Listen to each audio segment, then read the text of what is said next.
Un symbole de puissance stratégique vient de rejoindre la flotte du Nord. Le Barkhangelsk, un croiseur sous-marin nucléaire de 4e génération du projet Yazen-M, est désormais amarré à sa base permanente. Décrit comme l'un des sous-marins les plus avancés et puissants jamais construits par la Russie, il incarne la pointe de la technologie navale du pays. Ce navire promet de redéfinir les capacités sous-marines russes, en particulier dans l'Arctique, une région où les enjeux stratégiques sont de plus en plus cruciaux.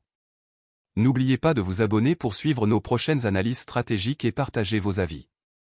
L'arrivée du Barkhangelsk a été saluée par une cérémonie à la hauteur de son importance.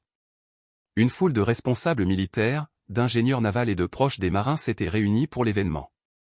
À leur tête, le vice-amiral Anatoly Kovalenko, commandant des forces sous-marines de la flotte du Nord, et le contre-amiral Pavel Bulgakov ont rendu hommage à l'équipage. Selon le capitaine de premier rang Alexander Gladkov, commandant du sous-marin, la transition vers la base permanente s'est déroulée sans encombre.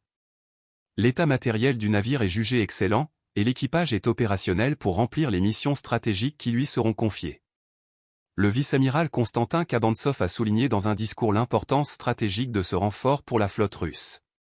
Ce navire n'est pas seulement le plus moderne de notre flotte, il est également l'un des plus puissants de notre État. Son avenir est prometteur, et il servira la patrie pendant de nombreuses années, a-t-il affirmé.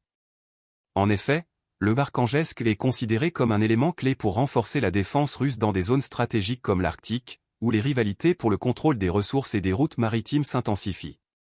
Dès les premiers tests, l'équipage a été impliqué dans chaque étape, des essais d'amarrage à la mise en service complète.